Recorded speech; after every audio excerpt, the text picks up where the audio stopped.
although we're pretty getting. It's a fairly decent realized 3D model. Hornet, obviously, we've got the base Hornet, but we still need to do civilian stuff for it. So those are sort of the 3 ones. So it's kind of hard for me to sort of make an estimate of what the one's absolutely going to be the next one. Alright, then thank you very much, and congrats once again. Oh, no, thank you. Thank you for calling in from France. I see you. See you in the verse, as Eric says. Oh, no! You stole Eric's line? Uh-oh. Star of the show says, see you in the verse. Redacted. Yeah. I think David got a little younger in his picture. Wow. You guys, next up is the epic conclusion of the art roundtable. When we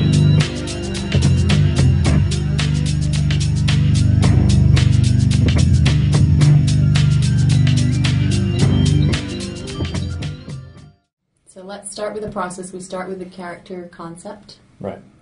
So lead us through the table here, like how we get something done. Well, it sort of starts with what character we need for like the first iteration of what we're going to release, which is the hangar. So right now it's concentrating on the main character for the hangar. So we have a concept artist sort of designing some things. Once that is approved through Chris and myself, then it goes to Mark to actually build it out using ZBrush and various tools.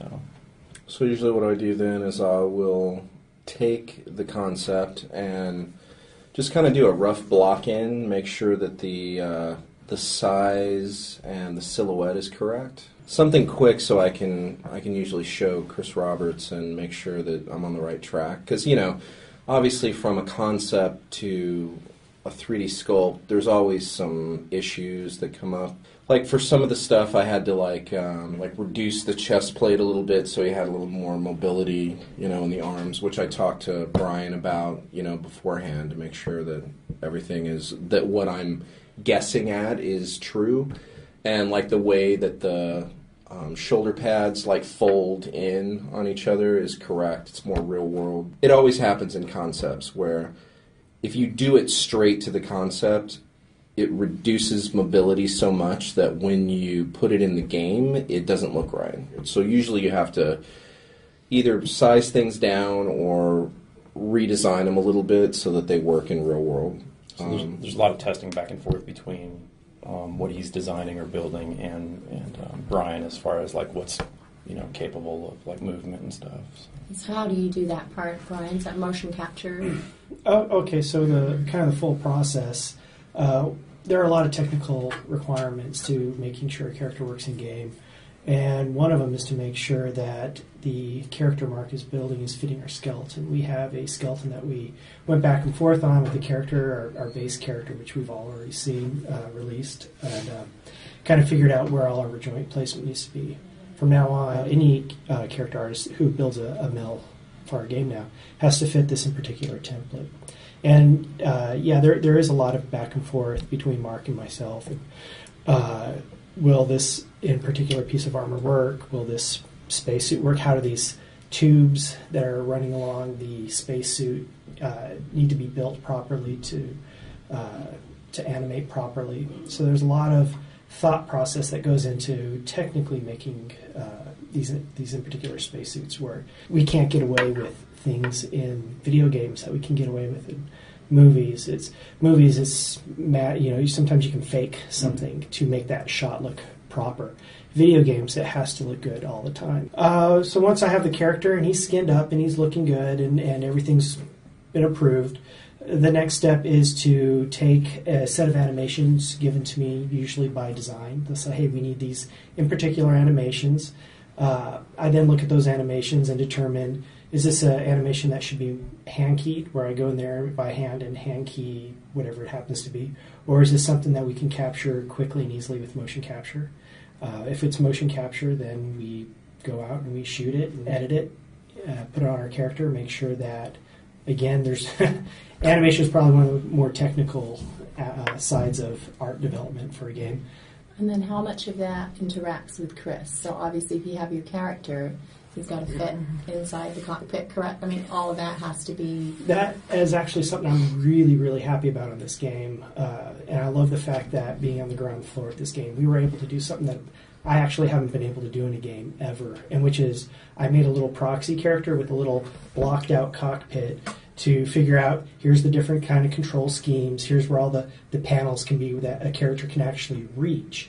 I then made a little proxy file and I handed it off to Chris, and he's able to pop that right in, move it around wherever he wants in his scene, and line up all of his controls. Yeah. Now, this doesn't take into effect that there's like alien races that are going to have completely different sets of like animations and ships. Once we get an alien species like the Vandul, who's much taller than a human, do the same thing. We'll get him in. We'll get him in the proper positions, and I'll hand that off and let the whoever's modeling the ship pop that in and customize their cockpit to fit the character, as opposed to having the character fit the cockpit. I can't tell you how many games I've worked on where I'm handed a model and the character's feet go through the floorboard of the Jeep or whatever it happens to be, and then there's a lot of back and forth. It's going to be interesting because the idea is eventually we're going to be able to like have a human be able to fly like a Vandul type ship. So there's going to be a big thought process as far as like customization and because of the size difference between the Vandul and the human, how you need to retrofit that ship to be able to fly it. So. He's probably going to put wooden blocks on his feet. Wooden blocks. Like he's stealing his daddy's car. Booster seat. Right? Is that what's going to happen? Little lever to push the seat forward. Yeah. Or maybe there's two humans in it, and one works the levers on the bottom, the kid and the in other. Indiana Jones. Yeah, the kid in Indiana Jones. Yeah. So then we've got the character, and then where do we go? Well, for me, like my interaction with the ship and Brian is, I pretty much model it out. I do some test animations, and then once it's to the point, we go back and forth to make sure everything works right. And then also for our ships, we also have another unique thing. We have a thing called heart points, which are interchangeable gadgets and equipment. So it'll be like weapons you can interchange or engines and stuff like that. On top of once I'm done with the ship, I have to go back. I basically go back and model those extra hard points, model and design them. So that's another extra step. And then the ship needs something to land on. Of course. And? So we built this landing pad. It's almost like a small level. Various small details for nernies and lighting and basically matching the scale of 300i. So that was Hey Jeff, what's a nerny? Okay. What is a nerdy? A small decorative detail that just helps bring a higher definition to the look of your model. And then finally, hangar. Mm-hmm. Is where we got to put all the ships. Yes. What would you like to know? So how many ships can go in the deluxe hangar? In the deluxe hangar, right now it's somewhere between 10 and 20, not entirely sure, because there's various classes of ships that go in there, everything from Constellation down to the Aurora, I guess. So whenever I get these specifications, I have to take that into account and say, all right, they have this much money going into this hangar, so it would be this big, and then here are these different set pieces that can be tiled and put into there. So on my end, for concept, I'm usually a very technical concept artist. A lot of very clear drafting, which I reference from my experience in the military doing the same thing, reading and writing blueprints and drawing up designs for structural materials when we would build stuff. Okay. And then decorations for the hangar. That's not you as well, right? That is me. Oh, that's you too. Cool. So then I have to go to the programmers to work out how the rest of it works. You guys make it all make it look good, and then you got to work out. We don't do no programming. We eliminate programming. Sorry, ain't us. All right. We just make things pretty. Do we have programmers? I think we do. Thanks, everybody. So this is how the artists do their work, and how the ships look, and the characters look, and the hangar's going to look, and the landing pad. And then later on, we're going to have how the programmers actually make things happen in the engine.